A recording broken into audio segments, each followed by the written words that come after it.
December 16, 1944, 5:28 a.m. Ardennes Forest, Belgium. The first shell lands somewhere behind the trees, then another, and another. The forest seems to inhale, then explode.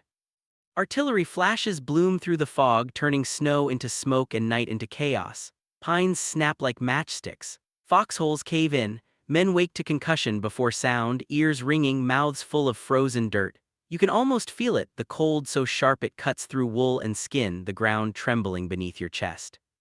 German guns have opened fire along a front the Allies called quiet. They chose this hour for a reason: low clouds, snowfall, fog so thick it swallows sound. Allied aircraft are grounded, roads are iced, rivers are swollen and black. To Berlin, this is perfect weather, this is invisibility. Operation Whack dem Rhein is underway.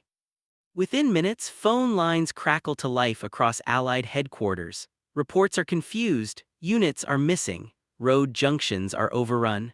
Panthers and tigers push through gaps no one believed could be attacked in winter. Officers argue whether this is a local counterstroke or something far worse. By dawn, the truth is unavoidable: Hitler has thrown everything west. Surprise is the weapon, winter is the shield. And speed is the gamble. Hundreds of miles south in Nancy, France, the phone rings at 3rd Army headquarters. General George S. Patton Jr. is already awake. He always is. The receiver presses to his ear as a staff officer speaks quickly, breathless. Ardennes, heavy attack, multiple panzer divisions, communications failing, Bastogne threatened.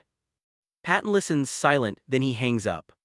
So it's come, he says to no one in particular. There is no shock on his face, no scramble, no frantic orders shouted down hallways. His headquarters does not erupt into chaos because the chaos has already been anticipated. Maps are unrolled on tables that were never cleared away, not blank maps, not hopeful sketches drawn in panic. These are clean, precise, routes marked in grease pencil, bridges circled, timetables written down to the hour. 3 plans: north, northeast, east. Weeks earlier, Patton had done something no other American Army commander had dared. He had questioned the assumption everyone else treated as gospel: that the Germans couldn't attack in winter. That they wouldn't risk their last reserves in terrain so brutal it punished attacker and defender alike. That the Ardennes was finished. Patton didn't believe in finished fronts, he believed in enemies. He had forced his staff to plan the unthinkable, to rehearse turning an entire army 90 degrees on frozen roads under fire, to imagine armored columns driving through sleet and darkness, engines icing, men half blind with exhaustion. His staff thought it was an academic exercise. Now it is the only reason 3rd Army isn't frozen in place. On December 19th, at an emergency conference in Verdun, the mood is grim. General Dwight D. Eisenhower stands at the map table, jaw tight. British Field Marshal Bernard Montgomery studies the situation in silence. The German penetration bulges outward like a clenched fist aimed at the Meuse. Bastogne sits at the center, a spiderweb of roads that controls movement in every direction. Everyone in the room understands what happens if Bastogne falls. Eisenhower turns to Patton. "George," he says, "what can you do?" Patton doesn't look at the map, he already knows it by heart. "I can attack," he says, "with 3 divisions. A pause. In 48 hours. The room freezes. 48 hours in winter, on roads barely wide enough for 1 truck, with fuel already tight and weather grounding air support. Eisenhower studies him carefully. "You mean you have plans for that?" Patton nods once. "I've already issued the orders." It isn't arrogance, it's certainty born of preparation. While others are still orienting themselves to the disaster, 3rd Army is already moving. Engines turn over in the dark, some don't, men curse and push, tracks bite into ice, convoys stretch for miles, headlights dimmed, brake lights flickering red through the snow, tank commanders lean out of hatches, faces stung raw by wind, shouting directions over grinding engines. This is not a retreat, it is not a rout. It is a pivot. One of the largest operational turns in military history begins not with a trumpet call, but with the grinding of gears in the cold. Patton drives his men hard, he visits units on the march, pistols at his hips, helmet rimmed with frost. he tells them exactly where they're going. Bostonia. The 101st Airborne is surrounded there, ammunition low, medical supplies running out, German loudspeakers calling on them to surrender. Patton tells his officers the Germans believe winter has beaten the Americans already. He intends to prove them wrong. In Germany, commanders read the early reports with confidence. Allied lines shattered, prisoners streaming east, roads clogged, American armor nowhere to be seen, winter is doing its work, surprise is holding. They do not yet know what is happening south of the Bulge. They do not know that American armored columns are already moving north through ice and darkness. They do not know that Hitler's timetable, so carefully calculated, so dependent on paralysis, is already slipping. Because the gamble was never just secrecy. It was the belief that the Americans couldn't move. And that belief is about to collide with reality. The roads are barely roads at all now. They are narrow ribbons of ice cutting through dark forests and sleeping villages choked with refugees, wrecked vehicles, and abandoned equipment. Snow drifts pile against stone walls, frozen ruts snap axles. Every mile forward is a negotiation with physics. And still, Third Army keeps moving. Tank crews sleep in their vehicles, engines idling through the night to keep oil from freezing solid. Infantry march with heads down, rifles slung, breath steaming in the darkness. Medics ride on running boards, boots dangling inches above frozen mud. Every man feels the same thing in his bones. This should not be possible. German planners were certain of it. Their calculations assumed American armies needed time. Days to reorganize, weeks to shift supply lines, months to mount a major counteroffensive in winter. But Patton is not shifting an army. He is rotating one. And that difference is everything. At Third Army headquarters, operations officers track movement with grease pencils, erasing and redrawing lines as convoys crawl north faster than anyone believed they could. Fuel depots are rerouted. Ammunition dumps are broken open. Bridges are reinforced in the dead of night by engineers working with numb hands and minimal light. This is not improvisation, this is execution. Patton's insistence on discipline, march tables, enforced movement schedules, redundant supply planning, now reveals its purpose. What once felt obsessive suddenly becomes salvation. Every delay is anticipated. Every shortcut already mapped. When traffic jams threaten to choke progress, military police reroute columns down farm lanes barely wide enough for a jeep. When engines fail, they are pushed aside without ceremony. No one stops unless ordered. Patton's message is blunt. Move or the war drags on. North of them, Bostonia tightens like a fist. Inside the perimeter, Brigadier General Anthony McAuliffe listens to the distant thunder of German artillery. Ammunition is rationed, wounded fill cellars and aid stations. Snow seeps through shattered roofs. The men of the 101st Airborne dig deeper, knowing relief may not come at all.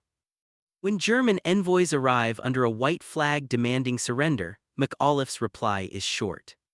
Nuts. The word spreads through the lines like fire.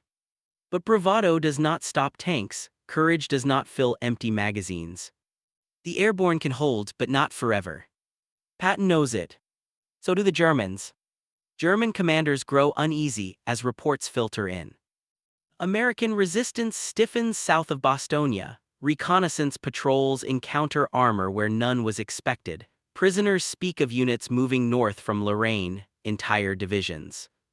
At first, these reports are dismissed. American confusion, perhaps local counterattacks, nothing more. But then fuel dumps are hit, roadblocks are overrun. German columns begin to slow not from resistance at the front but pressure from the flank. The Americans are not frozen. They are maneuvering. For the first time since the offensive began, German staff officers begin recalculating timetables. And the numbers don't work anymore. Patton drives the point home personally. He moves constantly, jeeps splashing through slush, aides struggling to keep up. He appears at command posts without warning, demanding progress reports, issuing corrections, insisting on speed without chaos. His language is raw, his expectations merciless. But his men know something else. He would never ask them to do what he had not already planned. And that knowledge matters. On December 22nd, the skis begin to change. Clouds break apart, pale winter sunlight spills across the Ardennes. For days, Patton's prayer had been read aloud to his army, asking not for safety but for clear weather to fight. Now Allied aircraft fill the sky. C-47s drop supplies into Bastogne. Fighter bombers streak low over German columns, strafing vehicles trapped on icy roads. The Luftwaffe, stretched thin and fuel-starved, cannot respond in force. The weather, once Hitler's shield, becomes his enemy. And Patton wastes no time. December 23, south of Bastogne. The lead elements of the 4th Armored Division grind forward against stiffening resistance. German anti-tank guns flash from tree lines, panthers prowl the woods, roads are cratered, mined, blocked. Progress is measured in yards now. But it is progress. Tank commanders speak over radios in clipped, exhausted voices. Infantry cling to armor, jumping off to clear roadblocks under fire. Engineers blow obstacles apart with frozen explosives that barely cooperate. Every mile north tightens the noose. Every hour bleeds German fuel and time. In German headquarters, confidence erodes. The Americans were supposed to collapse. They were supposed to retreat, disorganized and slow. Instead, they are advancing. Relentlessly. The realization begins to settle in, quiet and terrifying. The offensive is no longer racing toward victory. It is racing against Patton. On the morning of December 26, a column of American tanks punches through German lines and reaches the outskirts of Bastogne. The siege is broken. The road is open. Inside the town, exhausted paratroopers cheer as armored vehicles roll past shattered buildings. Some laugh, some cry, some just stare, unable to process that they are no longer alone. Patton's gamble has paid off. But the battle is far from over. Because now, the Germans understand something they never planned for. They are no longer dictating the tempo. They are reacting. And Patton is not finished yet. The relief of Bastogne does not end the storm. It changes its direction. Snow still blankets the Ardennes, but the momentum has shifted, almost imperceptibly at first. What was once a German surge westward now begins to strain and buckle under pressure from the south and north. The bulge stops growing, then slowly it begins to harden. German commanders feel it before they fully understand it. Fuel columns arrive late or not at all. Units that were supposed to spearhead the drive toward the Meuse report empty tanks and stalled engines. Orders grow sharper, more desperate. Deadlines are revised, then abandoned. Hitler's offensive was never meant to be a prolonged fight. It was a knockout blow. Surprise, speed, and weather were supposed to shatter the Allies before they could react. But Patton has reacted faster than anyone thought possible. And now the Germans are bleeding time. At 3rd Army headquarters, Patton does not celebrate Bastogne. He barely pauses. The relief column is barely through when new orders go out. Press north, expand the corridor, keep the pressure constant, do not allow the Germans to regroup. Patton understands something instinctively. The moment the enemy stops advancing, they become vulnerable. He pushes his corps commanders relentlessly, rotating units forward, refusing to let exhaustion become an excuse for hesitation. Armor and infantry leapfrog each other, one resting while the other attacks, maintaining pressure in terrain that punishes any army that slows down. This is not brute force. It is tempo warfare. And the Germans are losing the rhythm. Inside German headquarters, the language of reports begins to change. Where once there were confident phrases, enemy resistance collapsing, breakthrough achieved, now there are qualifiers. Stiffening opposition, unexpected armored concentrations, fuel shortages impacting operational capability. These are not tactical problems. They are existential ones. German officers study maps that no longer match reality. The roads they expected to use are cratered or controlled by American artillery. The units meant to exploit breakthroughs are stuck guarding supply lines that no longer exist. Worst of all, Allied air power is now everywhere. Fighter bombers scream down frozen roads, turning stalled columns into burning wreckage. Bridges vanish in explosions. Daylight becomes a liability. Winter, once the great equalizer, has turned traitor. Patton senses the collapse before it becomes obvious. He drives forward again, visiting forward command posts, pressing his advantage. He talks not of holding ground, but of destroying the enemy's ability to fight at all. Attack, he tells his officers, attack until they have no choices left. This is the difference between stopping an offensive and killing it. By early January, German units are fighting not for victory, but for survival. Orders from Berlin grow detached from reality. Hitler demands renewed assaults, insisting the offensive can still succeed if only commanders show more will. But will does not replace fuel. Faith does not repair tracks shattered by bombs. German soldiers begin abandoning vehicles they cannot move. Panthers and tigers, once symbols of power, sit frozen and empty, guns pointing uselessly at the sky. Captured German officers admit the truth in private. They never expected the Americans to move like this. They never expected Patton. At Eisenhower's headquarters, the tone shifts. What began as crisis management becomes coordination. The Allies plan not just to contain the Bulge but to erase it. Montgomery presses from the north, Patton from the south. The trap closes slowly, grindingly. American infantry advance through forests scarred by artillery. Tank battles erupt in snow-covered fields. Villages change hands repeatedly, leaving nothing but rubble and burned-out vehicles behind. The fighting is brutal, close, personal.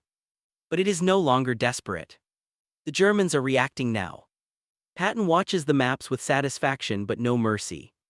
He knows what happens if pressure eases. The Germans will dig in, they will buy time, they will make the cost unbearable. So he does not ease. He keeps attacking until the Bulge collapses back into a line. By mid-January, it is clear to everyone. Hitler's last great offensive in the West has failed. Not because German soldiers lacked courage. Not because American forces were lucky. But because one general refused to be surprised and built an army ready to move when others froze. In the aftermath, analysts will debate numbers, whether intelligence failures. They will argue over whether the Ardennes offensive was doomed from the start. But the men who fought there remember something simpler. They remember the moment American tanks appeared where no one believed they could. They remember the shock on German faces when winter did not stop the Allies. They remember Patton's Third Army coming out of the snow. And that is when the gamble truly failed. And